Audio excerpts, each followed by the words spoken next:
if they do that, they're going to be very, very, very, very tough to beat. That's why Hunter's in right there. Oh, got to shoot a three. Wilson. Oh, and we are tied. What a game. Let's go.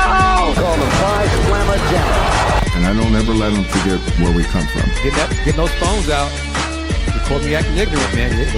Baylor empties it out. With toss. It's going the other way. Second pick of the night. Jeremiah Wilson finishes this one. The dream is alive for Houston. Go Coogs! Let's go! Welcome into another episode of Let's Rage Coogs, presented by the Saxenian Family. We're coming off the heels of the Big 12 quarterfinals game between the second-ranked Houston Cougars in the polls and first-ranked Houston in the Big 12 tournament. They come out victorious 77-68 over the Colorado Buffs. Joining me, as always, Kris, Gardner, Dayon, Dunlap, and Fluff. How are y'all doing before we get into the game? Doing great, man. Got another win. I'm good. Onward and upward. You know, it was a boring game. I was disinterested, but hey, here's a win. Actually liked the game. It was a good game. We didn't play our best, but just looking at different things that we can work on as we get ready for the tournament. First world problems in this game, but I think we can all agree, not necessarily the cleanest, best performance for the University of Houston men's basketball team, but ultimately they did enough to win. A couple of scares. The big one, Juwan Roberts, when he rolled his ankle and left the game they said he got retaped and was probable for the game to return. They didn't really need him much in this game. That's something to keep an eye on. It'll be interesting to see what they do with Juwan tomorrow when they take on BYU in the semifinals matchup. But overall, I think there was a lot of positive things you can take away from this game. There was just as much negative things that Houston needs to clean up. Obviously, not only for tomorrow's game against BYU in the Big 12 semifinals, but obviously come next week when they are battling in the NCAA tournament. Where do we begin? Emmanuel Sharp led the way in scoring for Houston, 19 points. He had it going from behind the arc, really, especially in the first half. He was, for a moment there, Houston's lone offense. Audrey Cryer had a solid performance, 14 points himself. Milo Uzan, who was in foul trouble, missed a majority of that first half because he picked up those two early fouls very, very early in the first half. Made his impact felt at the end in the second half and really helped close the door on Colorado. Jodo Tugler had great moments. He showed off why he was the Big 12 Defensive Player of the Year in this game. And top to bottom, there was a lot of good, shining moments from a lot of different players. The floor is y'all. Where do you guys want to start? Start with Juan's injury. He drove baseline. His right foot lands on a Colorado player's foot and sprained his ankle. Didn't look serious. It wasn't like he rolled it and it touched the floor or anything like that, but he got taped up, sprained ankle. He didn't come back in the game, and I was good with that. Game wasn't important for him to risk any further injury on that. The missed free throws in the second half, as John commented, I think as our first comment today on today's show, 10 missed free throws in the second half. So that, and it was by guards mostly. Mercy missed 4? Emmanuel missed 2. LJ missed. Milos missed. So that, it's one of those days, missing free throws, but it's a win, advance to semifinals. Next. Yeah, next one. Talking about this game in particular, I think one of the areas that, like John mentioned, the 10 missed free throws, 12 turnovers, especially in that first half. They had a sloppy end to the first half because for most of that first half, it looked like Houston, they jumped out to that early lead. They looked dominant in stretches when they built that lead, and then they kind of let go of the rope. They didn't have the strongest close, a lot of sloppy, honestly uncharacteristic mistakes throughout the course of the entire game. Just with sloppy turnovers, there was a lot of open threes that Colorado got, and to their credit, they knocked down, were able to hang around and stay in the game. But ultimately, just Houston was the better team, and they were able to grind out the win. Dayon, Fluff, what did you guys think about this game? Well, for me, I think that I was dipping. I'm actually in the gym at the program. I was dipping back and forth, but and I looked at it and it was 58-72 or 59-72. I thought that was it. We had about 2 minutes left to go in the game, but I think it's a situation right now really where I think we don't want to say it because we want to always say move on to the next game that's in front of us. But I think that we're super super excited about our chances of winning those 6 games in the NCAA tournament. I mean, and what we have to do there. I think that the conference tournament for us already winning it outright. I think a game like today, where I think Kris is saying boring, is meaning that what does the game really mean? It really only could mean something. It only really means something maybe against us if we lose. You know what I mean? So us winning doesn't really. I mean, of course we have to win and we need to win, but it doesn't give us. We ready to get to the road to going to San Antonio, and I think today was one of those games where we just had to get through and win. You know what I mean? Yeah.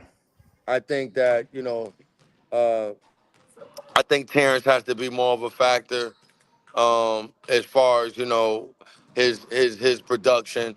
I love Ooh scoring the ball, but I don't want him to lose his. I love the points that he's getting and stuff like that, but I don't want him to lose his his playmaking. You know what I mean? Like meaning like maybe 2 or 3 or 4 more assists, whatever. I know it's only one game, but I just want everybody to kind of. Sometimes we play games like this and we lose sight of what our roles might be because this is a supposed to win game. So we move on. We keep playing. Yeah, and I like the game in the sense of it's another opportunity just to get better in different ways, like giving up some of those open threes against better competition next week. That's something we don't need to be able to do. So I'm just looking at it forward thinking from a coach's perspective. And of course, I mean, I never watched the game and was thinking like, okay, we're gonna lose, but there's some of those laps and how they weren't all the way, I don't say they were all the way locked in just because of I think just the opponent. I don't necessarily think they were thinking about the tournament itself. I think it's more or less that we know we're going to win and maybe take a few plays off to try to some of the things that they maybe if they wouldn't have been if it was a closer game or even a better team. And so I'm just looking at it from that perspective. And I like the 14 points in the second half for Milos, but I agree with you, Fluff. I want to see a little bit more of that playmaking. And we saw a little bit of that in the first half, but I'm just looking at it from that perspective. I mean, from what's to come. And I'm looking at okay, in different ways, we need to come out and be dominant. I like the way that Terrence started the game, but it just wasn't consistent. As soon as he got in and drove an attack and made it off the glass, second bucket, I believe it was like a mid-range jumper. I want him just to be a little bit more aggressive in that manner. And like you said, we do need that more of a production from him, especially if J1 is hobbled with an ankle and not 100%, maybe 80, 90%. I don't know how high grade his ankle injury is. I'm going to go different regarding Terrence. His defense has to improve. I mean, he he doesn't move laterally well. He crosses over, gets crossed over too much. He's not physical enough defending bigger guys. If he has to play the 4 spot, he has to do a better job defensively. And he's regressing the last few weeks. His defense is not good enough to get consistent minutes. His offense comes and goes because the shot comes and goes on the perimeter. But his defense, Mercer had more rebounds than Terrence did. Rebound-wise, and Terrence played more minutes. Terrence has to be more physical. Defensively, he's got to be better. Consistency, that's part of it as well. But he has to be more physical and be better defensively. One, the ankle injury not look serious because, like I said earlier, it didn't roll over. He kind of like jammed it when he landed on the person's foot. So it wasn't serious. I'm not expecting him to come back in the game because it wasn't necessary. The thing I think today's win does, in my opinion, is cements them as that third 1 seed. They could lose tomorrow to BYU. BYU is another quad 1 opportunity. Losing to them won't hurt them as a 1 seed. That's all today did because Dwan's ankle injury, spraining it, That's what I'm concerned about in these conference tournaments kind of matchups. Yeah. I'm looking at it. Just let me add to Chris's point. I'm looking at it in the sense of like game like this is Coach Sampson was used to like in that first matchup in the NCAA tournament. Like we can't have some of these lapses that we had. We got to come out and be more ready. That's kind of how I'm looking at it. To add to Chris's point. Oh no, I agree. They did not execute well. To Dayon's point about not being locked in, they just kind of went through the motions. Could have been the opponent, but they did not execute and play Cougar basketball. But they still won. So go ahead, Fluff. Yeah. You know, it's. I mean, Kris pretty much piggybacked on what he said initially, but what I came back and said about as far as today, you know, I know you're saying about the quad one with BYU, but what we're saying about today, where it can only it can only hurt us today, and I also like what Dayon is saying too is, you know, it puts a test to us too at the same time about who are we, so meaning like you know. We have to be the University of Houston, and we have to be the Coogs, no matter who we playing. So, that's why you see first round upsets in the NCAA tournament. We have to come with the same game plan the same game mentality as if we're playing Auburn in the first round. So today is actually a great game for us too, also because it tests our mental and tests, you know what I'm saying, how much are we going to execute and do the right things on the floor at all times. That's a great Also, point, to Fluff. Chris's and Fluff's point about Terrence, specifically to Chris's point at the four, I think the commentator said during the game to J1, like, hey, if I had somebody I could sub you out, then I would. Now Yeah. it's before the ankle injury. And I think that's to Chris's point. And when Terrence has to be at the four, it probably would be Ramon if he was playing. He has to be more Yes. physical. I think he has the length and the size, pause, to be able to guard those bigger positions. But at the same time, like Kris is saying, I agree. He has to be more physical in the sense of getting those rebounds, and I agree with that 100%.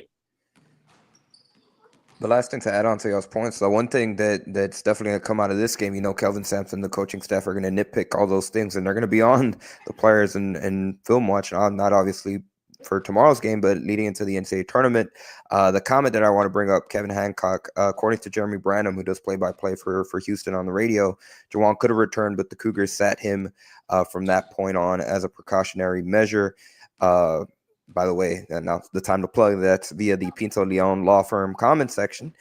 Big thank you to Pinto, the Ignacio law firm, for being a sponsor on today's edition of Let's Rage Cougs. But to that point, initially when Juwan Roberts got injured, the official Houston Cougars X account tweeted out that he went to the back to retape his ankle and was probable. So I think in the long term, it's not something, well, hopefully, knock on wood, it's not something that is a problem for Juwan Roberts come this time next week when they're ready to play in the first round of the NCAA tournament, whoever that is.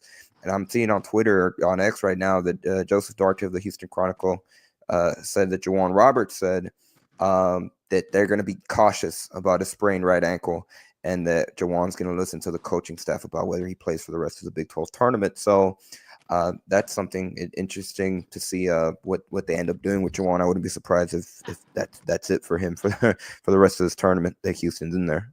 And that can help Terrence, of course, especially going against a BYU team who runs like a NBA style, is shoot a lot of threes, drive and kick, which they're guard heavy. I think that can help Terrence and maybe help him get in the rhythm going forward, especially in this next coming week. And it would not surprise me if Juan doesn't play tomorrow. If they win tomorrow, doesn't play Saturday. It's not important for the grand scheme of things to get those 6 wins in the tournament. So, John, you're talking about the Cougs need to play great tomorrow. No, they don't. They don't. They need to avoid injuries.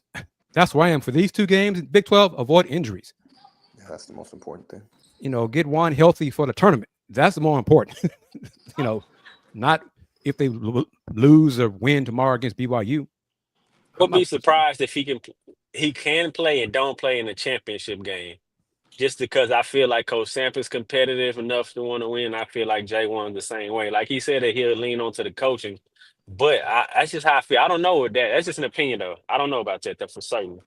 Well, he'll trust John Houston. As Fluff knows, John not going to risk any players injuries for anything. And the tournament, Juan Cooper Flag rolled his ankle. Yeah, that's part of the that was things worse. in the conference tournament. It was worse. That looked worse than Juan. See, that's what I said. Conference tournaments, when you're like Duke, when you're Duke in Houston, the conference tournament, it's just to try to iron out some kinks and avoid getting injured. Yeah, so you might be right about that. I'll take that back. You're right, Kris. I agree. Thinking back a couple years ago when Marcus Sasser got injured, they held him out for that championship game against Memphis. So maybe something. To be honest, if I had to pick, I'd be surprised if we saw Juwan Roberts tomorrow against BYU. Real quickly, like to take this opportunity to thank all of our sponsors on this edition of Let's Rage Coogs. This is LRC presented by the Saxenian Family. Big thank you to Steve Saxenian for being the primary sponsor of this edition of Let's Rage Coogs. Of course, we also like to say thank you to our other sponsors on this episode, beginning with Star Pizza with 3 locations throughout the Houston area. Star Pizza is your go-to stop before or after the game. Check them out online at starpizza.net or on social media at Star Pizza HOU on X or Star Pizza Houston, Texas on Instagram. Of course, we also like to say thank you to BB's, the home of Tex Orleans Cooking, who reminds you that it's crawfish season and they want you to stop by any one of their Houston area locations for their 5-pound bound. Visit them online at bbstexorleans.com. Not only are they a secondary sponsor on today's edition of Let's Reach Coogs, but they are also the sponsor of the ticker that you guys see scrolling at the bottom of the screen. So big thank you to them for being a sponsor on this edition of Let's Rage Coogs. And last but not least, we also like to say thank you to the Pinto Leon Law Firm, the immigration law experts. Be sure to contact them at www.pintoleon.com or call them at 713-338-2879. The Pinto Leon Law Firm is today's sponsor of the comment section, like we've already seen over the course of the show. Getting back into, I think one of the good things about this game. I got one sidebar that I want to ask after you just shouted out the sponsors. I just got a question. Is crawfish and souffle still something on the menu? For us, Houstonians, I what know you mean? not for me, Kris. I know not for me. I know where I live at. I'm saying is crawfish and souffle. I'm asking Connecticut too. Is there anywhere that I could get a crawfish and souffle in Connecticut? Let me know. I'll drive an hour and a half, whatever I gotta do. But are you guys eating that sometime? We might have to see if we can get some of that frozen and mailed and shipped to you, brother. How about that? Man, that'd be good, man. Cause I need some crawfish and souffle, and I need some brisket on the side of the road, man. Yeah, nothing beats that brisket. And some what's the other one? So you missing H-Town food. You need some Texas toast. Yeah, you need some Texas toast to go along with the brisket. I'm missing eggs. So if I wasn't talking to y'all so much, I'd be dealing with it a little better. But y'all, man, because I know y'all there. He in Dallas. He could get there. So you know what I mean. It's like it's unbelievable. You know what I mean. So. But real quick before Dayon and Andy add their awesome thoughts. Fluff, the objective is for all 4 of us to be together in San Antonio. That's the objective. We'll okay. Go from well, there. that's in. Okay, Yeah. even if I gotta walk. All right, that's in. Hey, fun fact, I've never eaten crawfish. I know them as crawdads. I'm a country boy, and we used to catch crawdads. We used to catch them and have them fight. And so when I see people eating them, I can't get down with it because we catch them in the creek and I don't eat crawfish. But hey, shout out to BB's Tex Orleans because they got good fried fish, fried catfish, fried everything. That's when you know you country though. When you said that you found the items and you make them fight. I ain't never heard nothing like that. But well, okay. Yeah. So do you say, man, he won? We gonna eat him. He won. We eat him. Oh man, that's a great comment though, man, because that's true. Oh man, but all right, Andy, how does it work? For every comment, we're gonna plug our sponsor. Yes, sir. Okay, that's fine. Excellent. Kevin Hancock guarding the perimeter is going to be crucial tomorrow. BYU shot 50% from 3 in the win today over Iowa State. Yeah, that was impressive. And That was a hell of a game, man. they shot a Both teams lot shot of threes well. too. Yeah, both teams shot well from 3. 18 for 36 for BYU. That's absurd. And BYU's playing great ball the last 3-4 weeks. They're going to be a good test for the Cougs perimeter defense. I'm looking forward to the challenge, but other than that, I'm not going to be sad if the Houston Cougars lose tomorrow to the BYU Cougars, even though tomorrow is my birthday. Whatever. Well, on a competitive tip, Kris, happy pre-birthday, but their name is Coogs and our name is Coogs, so we got to show them who the real Cougars are. I get want what you're saying, Houston but to win, but Yeah. if they don't, I know what you're saying. let it be Houston's last loss of this season. I'm with it. If I got So- to pick, I'm with it. Yeah. I'm with it. I'm If with, the I'm with you. basketball I'm guy, with you too. So, but it's just another example, and I say, First world I guess, problems. like it's my theme for these LRC shows is Houston does not need to win tomorrow's game, I think, to improve their seeding in the tournament. When in Coach Sampson's year 3, year 4, they were at that point where they had to win. They had to advance far in the American to get to a 8-9 seed or whatever. Brothers, family, Houston's locked into a 1 seed before the semifinals start. I mean, first world problems indeed. But I'm looking at it another way, and Fluff, I want your opinion on this as a former player. Looking at Emmanuel, how he shot the ball today, and basketball is a game of rhythm. I want our guards, I want us to stay in that great good game, rhythm. Emmanuel. So that's why I'm looking at it. Like, I agree with you. I don't think it's a necessary win, but I want us to win, and I want us to play well. I want Terrence to find his rhythm, and I want Emmanuel and LJ and Milos to stay in that rhythm. How important is that as a guard, Fluff, to be able to kind of stay in that? Well, rhythm is everything. I hear everything we saying, but man, our guards are like pitchers, man. You know what I mean? In baseball, meaning like we always gotta be in rhythm as far as everything goes through the guard. So we have no chances of slipping off there. The bigs can always find a rhythm from rebounding to catching from the dunker spot, you know what I'm saying, or just being a presence on the floor as far as in the interior. But on the perimeter, we always have to be on point and be ready to go. And today, Emmanuel had it going first half. LJ did not shoot, have a lately typical LJ performance. But in the second half, Milos had it going and got his points. Mhm. So it almost looked like, and at some points early in the second half, Coach Sampson made a point to get the ball in the paint. And they started out 8-0 in the paint with 6 points from JoJo and 2 from Jay. It was like Coach Sampson took turns to attack Colorado's defense in different ways from different matchups. And that's one thing that Dayon points out the coach is great at. And he did that. So you ended up with 4 Cougs in balance in double-digit points for that balanced offensive attack. Oh, and let me go ahead and answer this. This is from our what I call, not too complicated, our pot stirrer. How much money does the conference champ win? That was a great point. Nothing. I mean, He does have great questions, though. I give him that. yeah. I mean, they win the trophy, but conference- financially, I don't think the team wins anything for the conference tournament. I don't think they do. Interesting. It's not the pros, like in the pros, you win. More long you advance, the more you win round by round. But I don't think that's the case in the conference tournament play. I mean, I'm still trying to figure out as I get older and become more of a nerd of just the game and just being a fan of the game, not even like being a former player.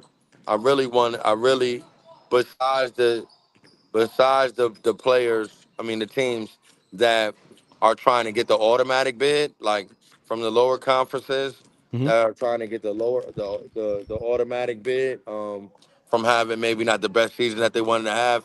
I'm still trying to figure out what does the teams that are, fighting for 1, 2, 3, 4 seeds, I say 1, 2, 3 seeds, what are the benefits from them playing in the tournament? That'll be great to know.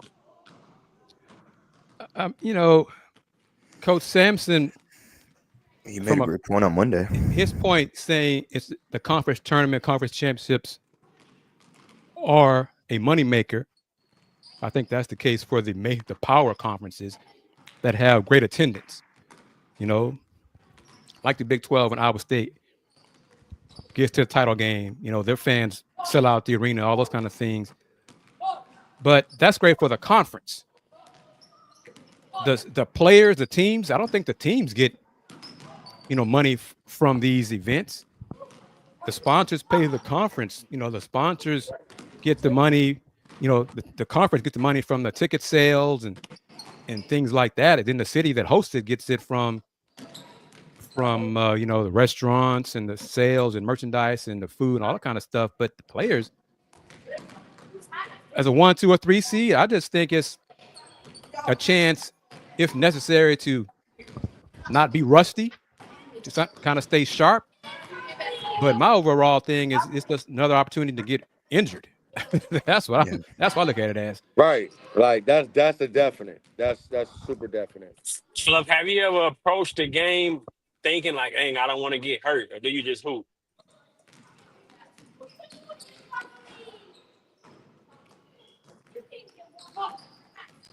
I've approached like all-star games or something like that. Like maybe like a pro-am game where it's, I ain't making no money, or, if I'm in college and I'm home for the summer or something like that, or if I'm in Houston playing at the Fondy, I'm like, man, I ain't getting hurt. I'm gonna play, but I ain't. But a game, nah. I might even said it before, and then when it goes down, I'm a roll. So I think that's hard for a player that really loves the game to do. Yeah, I think once the game starts, players aren't going to be thinking about it in The the back of their adrenaline, mind. the adrenaline is like another level. One As thing, Coach I mean, Coach I Sampson knew that. says, I just think some people, maybe our viewers, don't know. They just need to hear it.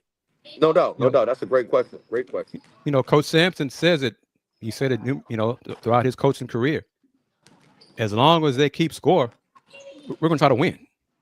So, and that's his mindset. That's the player's mindset as well.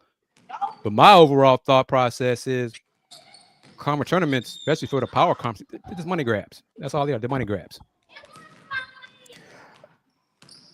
I want to get your guys' thoughts on the minutes from Mercy Miller. Kind of interesting to see him get a handful of minutes with Milos Uzan getting in foul trouble.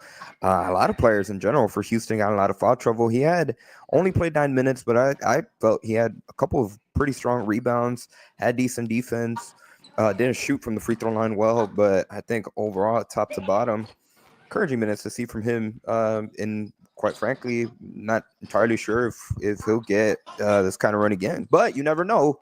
Thinking back to last year in the NCAA tournament second round game, crazy things happen. You never know how far deep Houston's going to have to go on their bench. Yeah, I'm going to look at it as a positive. Excuse me, Fluff. Look at it as positive that Mercy did well this week to earn those minutes. Mm-hmm. For Coach Sampson to put him in the game. Yes, Milos got in foul trouble, but so if Mercy earned those minutes, which Coach not going to give anybody anything, that's a positive for the team going forward. Yeah. We never know who we got to depend on and what moment we have to depend on them. So, I mean, I think it's great to see. I think maybe that is a reason where the tournament does make sense, Mm-hmm.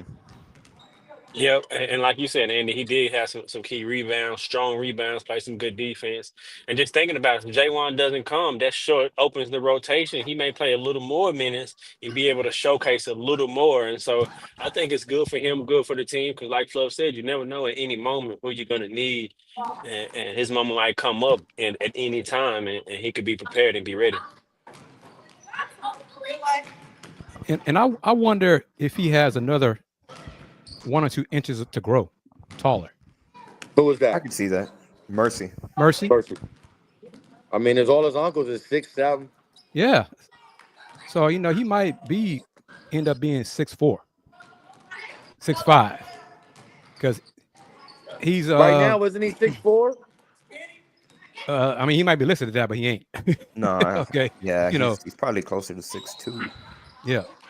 I think they listed it. I think he's 6'2", Wow. but he's got a bright future. I think we all see that. Today he had a bad day at the free throw line, but hopefully gets out of the system and just keep moving forward.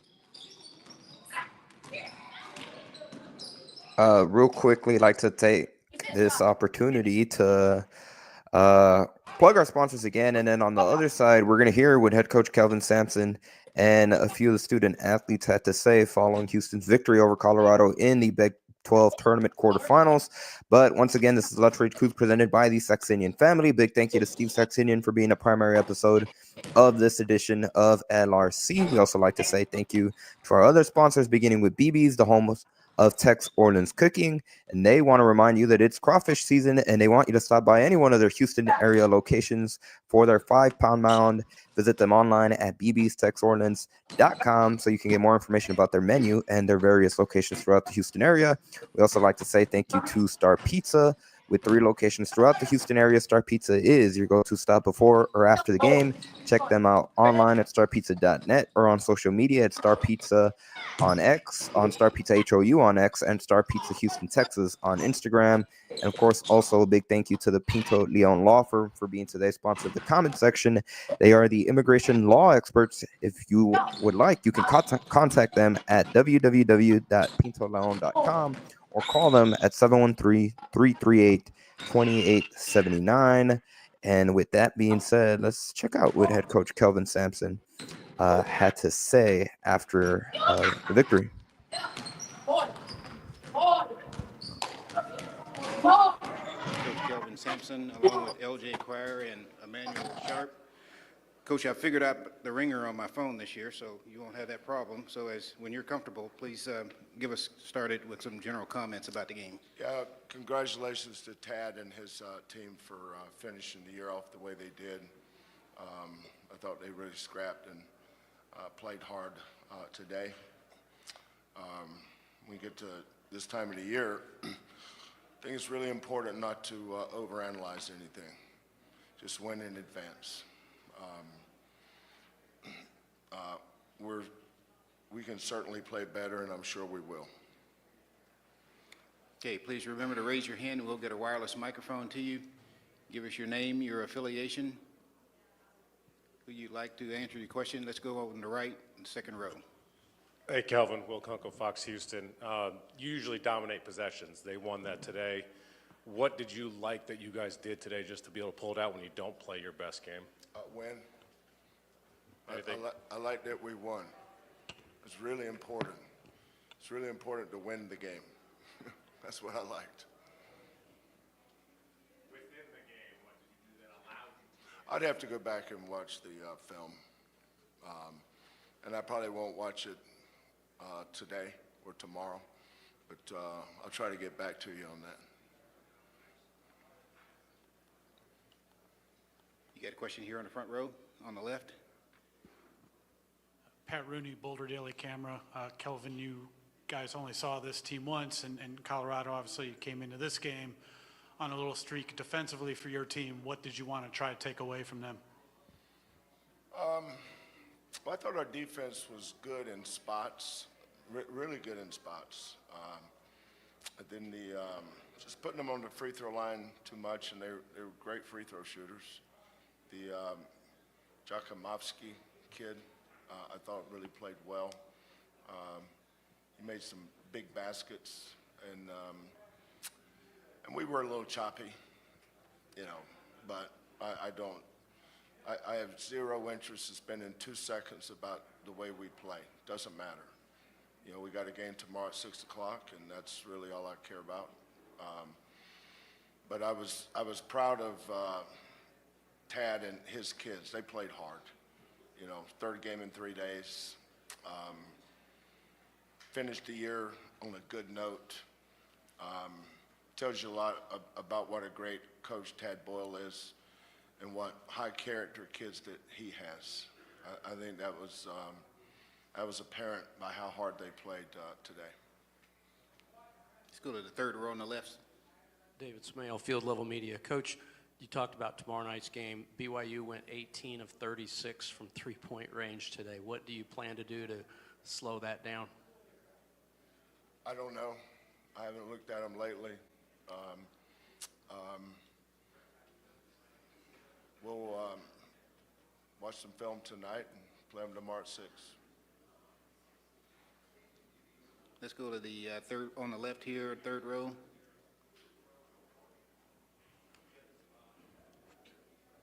Oliver Hayes, 24/7 Sports. For Emmanuel, you didn't play against CU in Boulder in that only meeting in the regular season, but you had 19 points today. What did you see against the Buffs today? They played really hard. I think we just did a good job at finishing out the game, winning, like Coach said. But hats off to them. We can play better, but. That comes. You just got to move on and get better, watch film, and move on to the next game.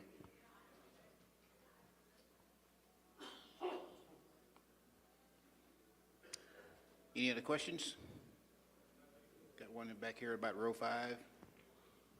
Sean Barker from KSL Salt Lake City. LJ, it's been a minute since you guys obviously played BYU, kind of looking ahead a little bit to the next game. And that team's obviously pretty different than when you guys played them. How is this team different from maybe back in January or so, where you guys are kind of peaking at a good time too? You asking about us or them? Yeah, how are you guys different, kind of since then? I feel like everybody on our team is playing that really confident. We got more trust in each other. We just got good continuity right now, so. We just got to keep it up. Anything else? Okay, Coach, thank you very much. Thanks, guys. All right, good luck tomorrow. Once again, that was Houston Cougars head coach Kelvin Sampson. Emmanuel Sharp and LJ Cryer were on the stage with him. Not a very talkative Kelvin for the players for that matter, but the biggest message, right? Survive and advance. They didn't seem to care too much about the details about how it got done. They just cared that they won. They're on to BYU on Friday at 6 p.m. Central Time. Like it was brought up there on the in the post-game press conference. Yeah, it's tournament time now. No one cares if it's pretty or ugly. Did you win? Yep. And this, as a conference tournament, is the last event that I want to see the Cougs lose. I hope they win tomorrow against BYU. I hope they, as we discussed, and Dayon said it, I think he and I said it when it was just two of us on one show, we want to be greedy. Let's get all 3 of them. But of the 3, the Big 12 championship, winning that is the least of my concerns of the 3. You won regular season, that box has been checked. This Big 12, if you get it, great. You're going to play to win it, not trying to lose. But the big prize is winning that national championship. That's the one that we all want and the players want. They're not going to try to lose tomorrow. They're not going to try to lose Saturday.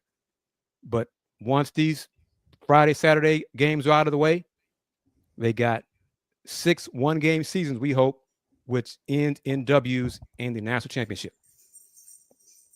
I love Coach Sampson's attitude right now. It don't matter how we looked, how we played, we won. It's surviving advance. So like you said, Chris, it's tournament time. That's setting the tone for the team, for everything. And I'm sure that's the mindset what he's preaching that what we're not seeing.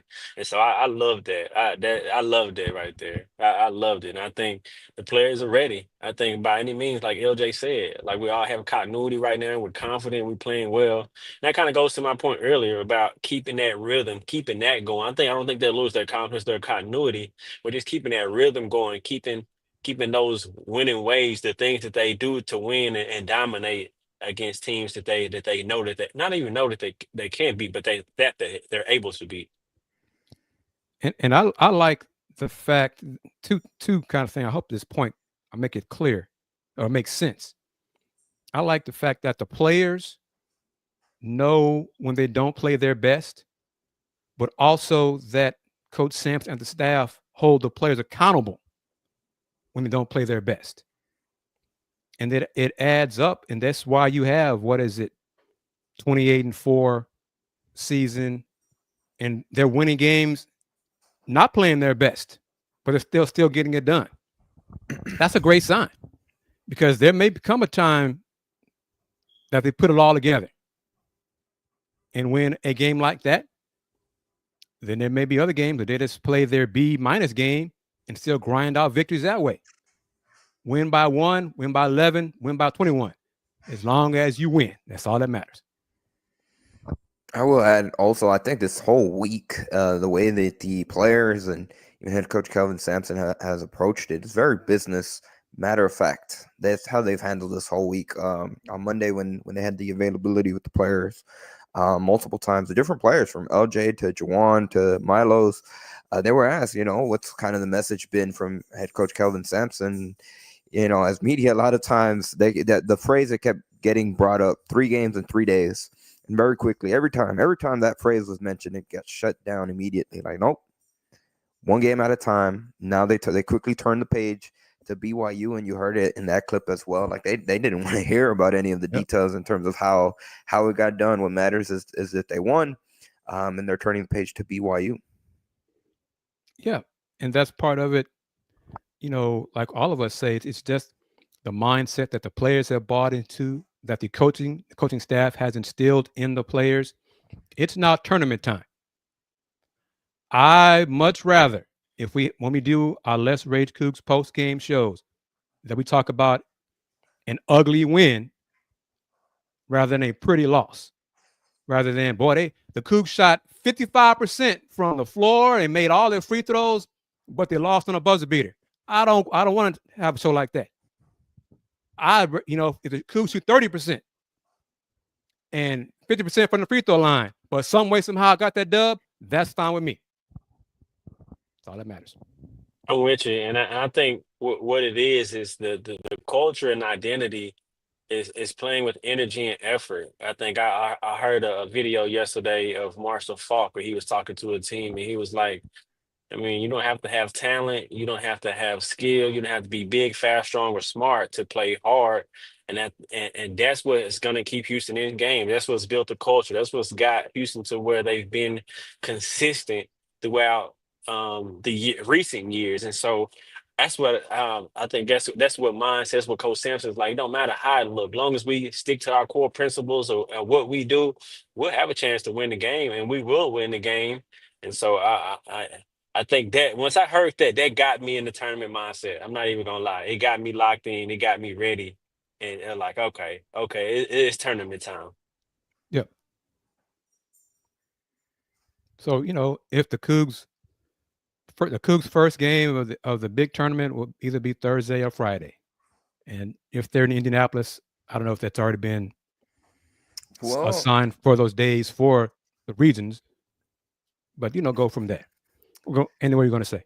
No, you brought that up about them potentially playing in the Midwest region.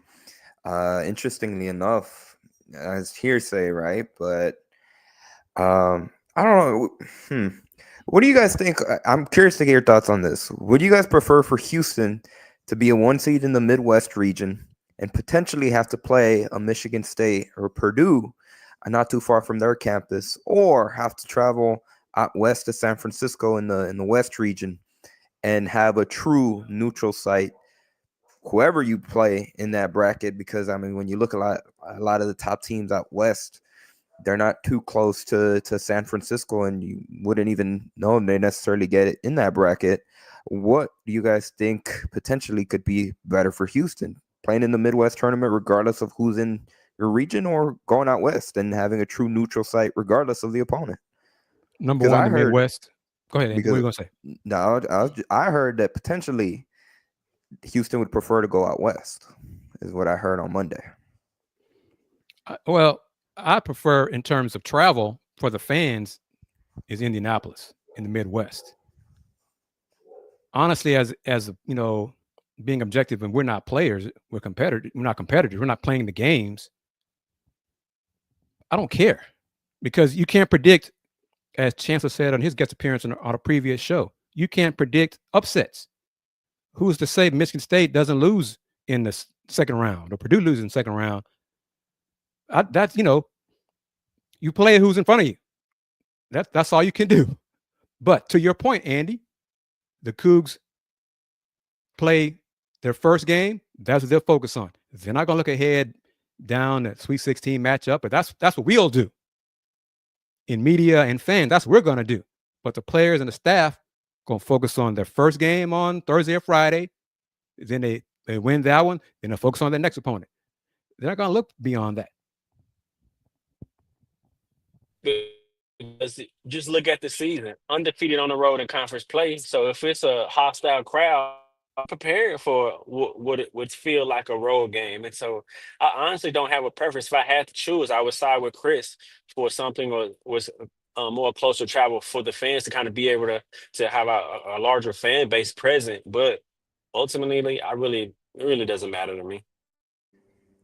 Yeah, I just thought it was an interesting point to hear the discussion. But I mean, you guys bring up great points. As a team that went 10-0 on the road in conference play, regardless of what environment they might find themselves, they're going to be really prepared, regardless of who that opponent is on the other side of the court.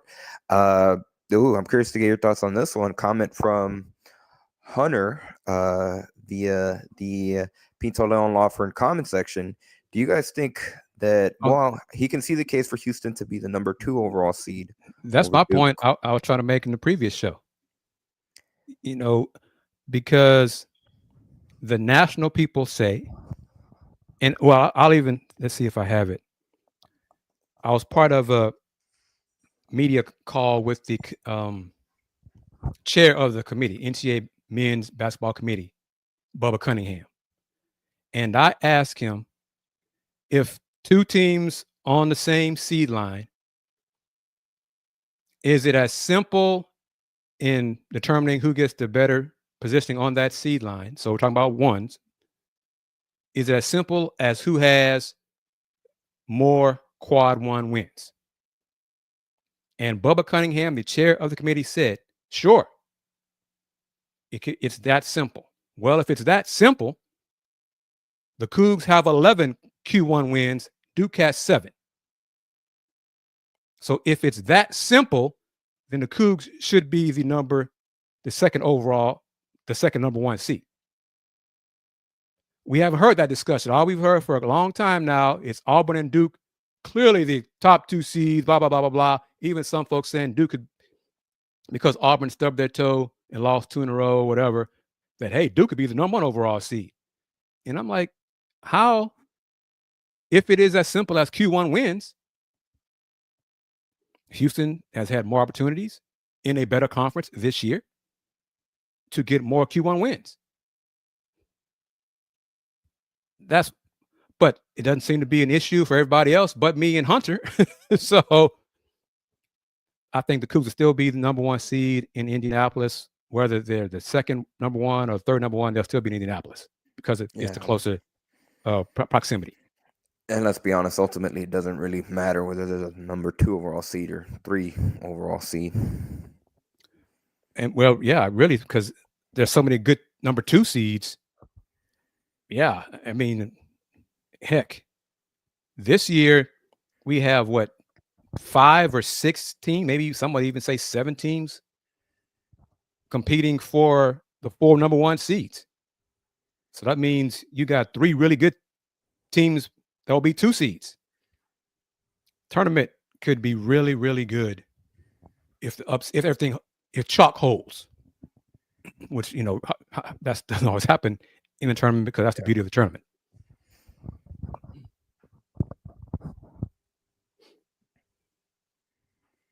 Hunter thinks that it could come down to tomorrow's UNC Duke game. I guess he's assuming that if Houston were to beat BYU and Duke were to lose to UNC, that might be something to change.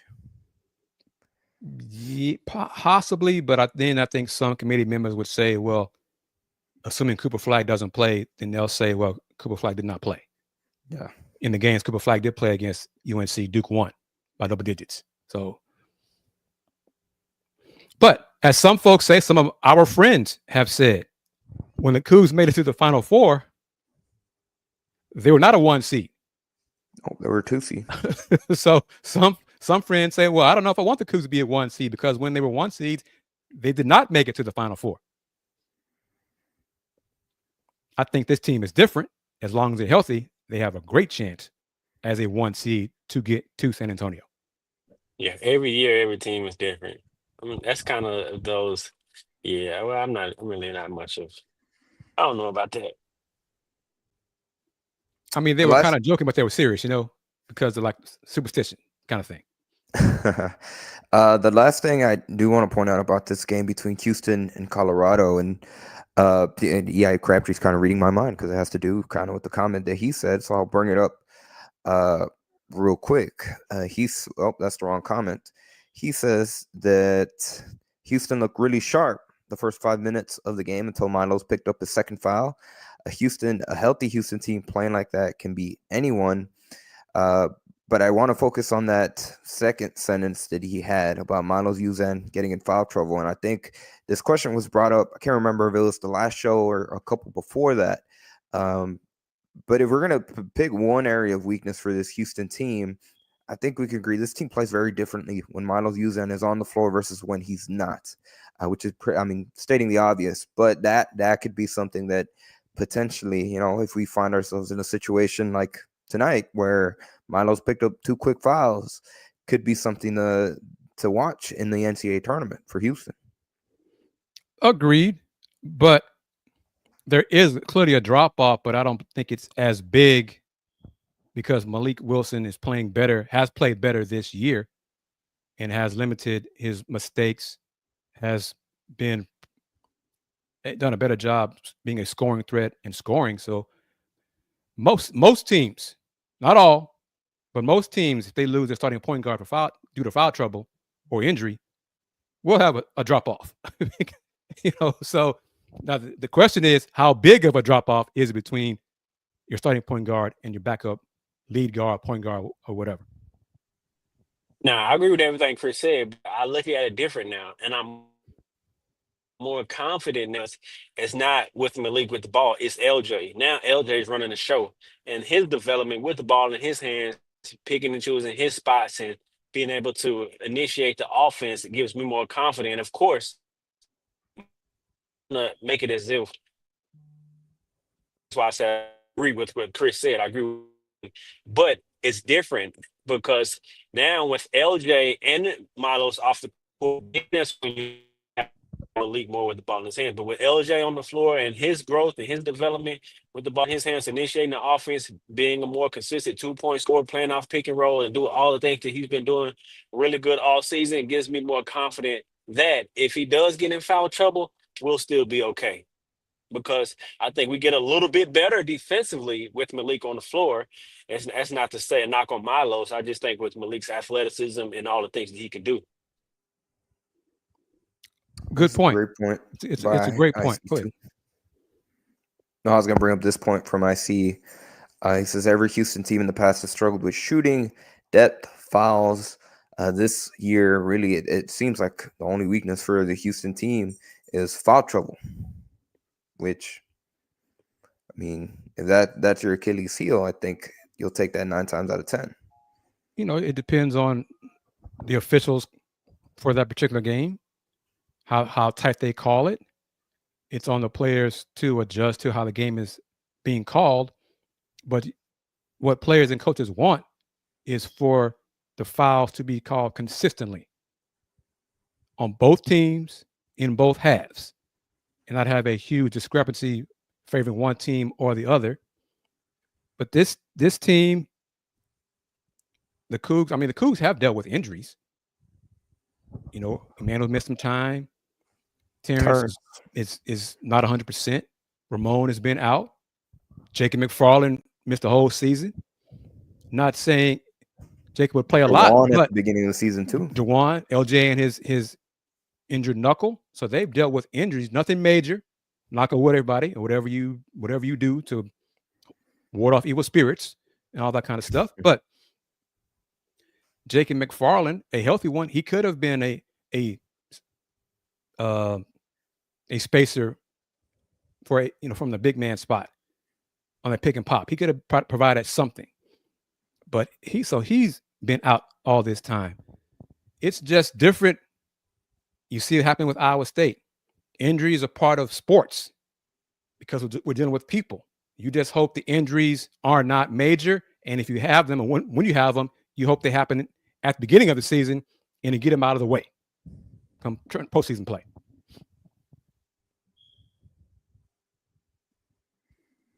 I agree, 100%. Go ahead, Chris. I'm going to post the comment from Complicated. Has there ever been any college team that has looked unbeatable?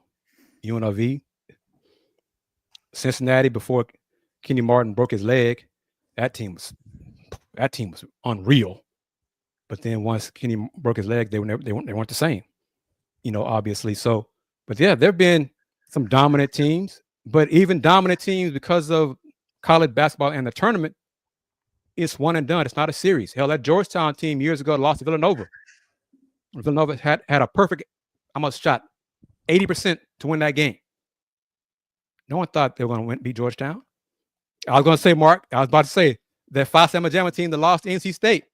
Everybody thought that team was unbeatable. I remember when the Cougs beat Louisville in the semifinals. Majority of the folks, almost everybody other than the people associated with NC State, thought the championship game was decided on that Saturday between Houston and Louisville. Didn't think the Wolfpack had a chance in the world to beat the Cougs, but they did, unfortunately. And I still cry about that.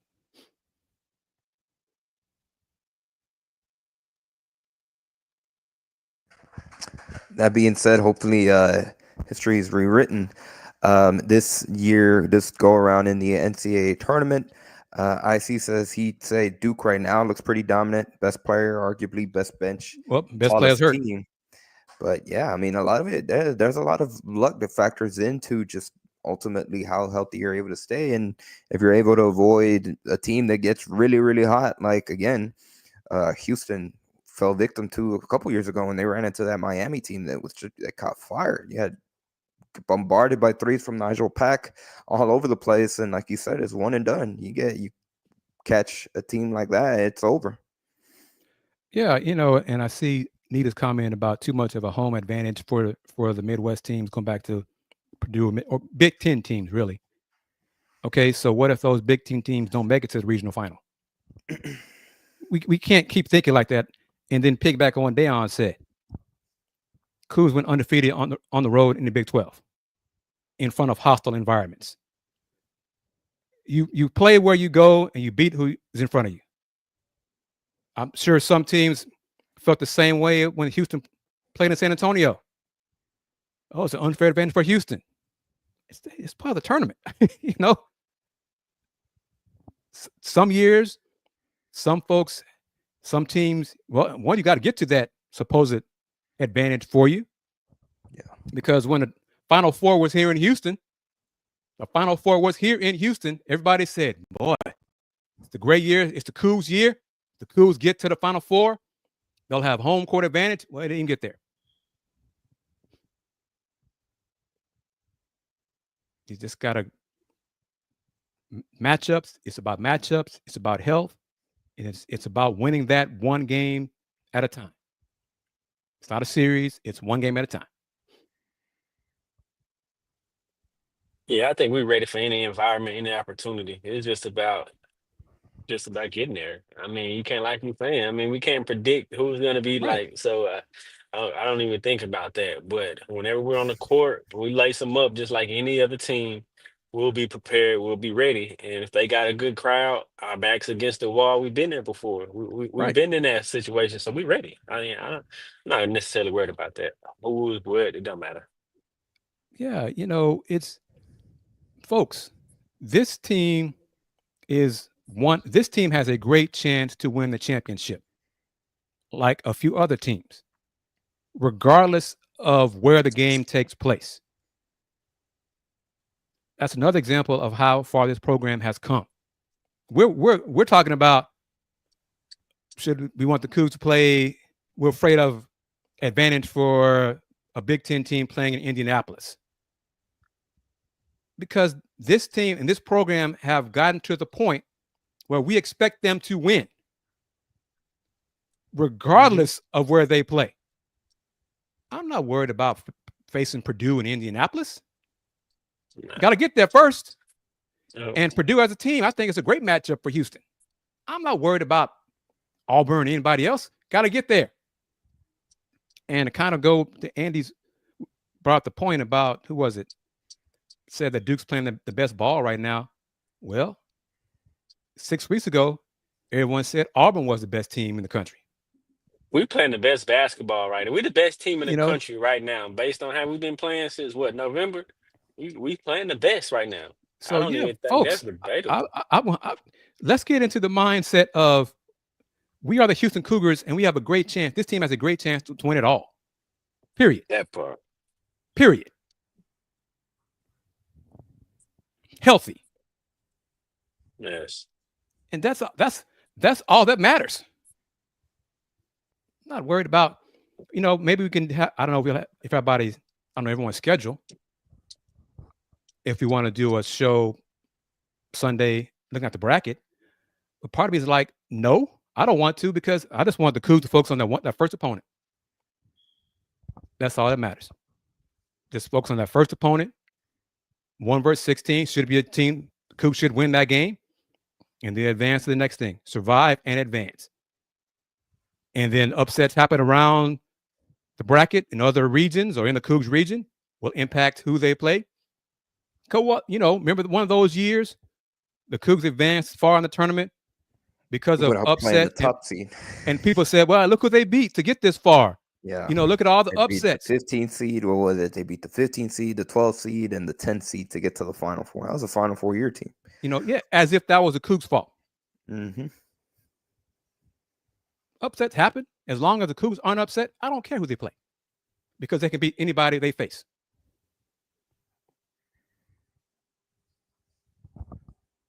Not too complicated. Mercy Miller did not redshirt this year, so never had a redshirt. And then E.I. Crabtree makes a great point. The Houston has advanced to 7th straight conference tournament semifinal. So again, the high bar that Houston has established over the course of, really, now we're getting close to the past decade for Houston, is astounding, and it's phenomenal to watch in real time. And again, a good time to remind everybody to enjoy it, because it will not last forever, unfortunately. So enjoy it while you're in the thick of it. Yeah, NRG Texan, he likes playing in the conference tourney. Yep. Not wanting to win, but not sweating an NCAA bid. He remembers the days of the Southwest Conference, Conference USA, American Athletic Conference days. So much better, again, to have those first world problems. Well, that being said, that's pretty much going to wrap it up for this edition of Let's Rage Cougs. Once again, the final score from Kansas City, Missouri. The Houston Cougars, the top-seeded Houston Cougars, come out victorious over Colorado, 77-68 in the Big 12 Conference Tournament semifinals.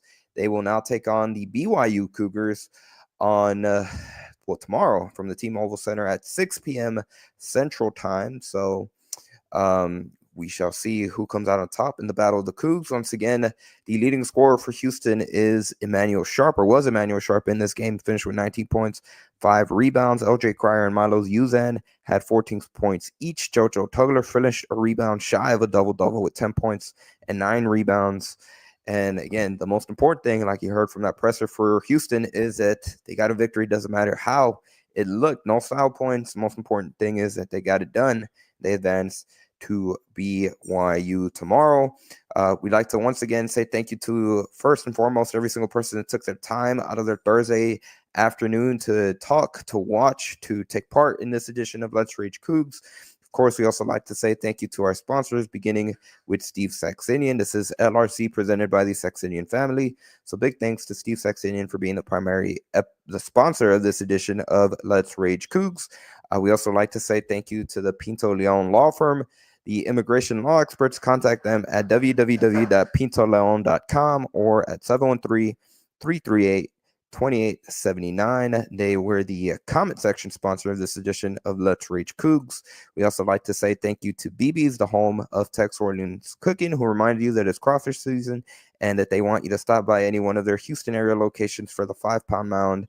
Visit them online at bbstexordnance.com to see more of their various offerings and check out which one of their locations is closest to you. And last but not least, also a big thank you to Star Pizza. With 3 locations throughout the Houston area, Star Pizza is your go-to stop before or after the game.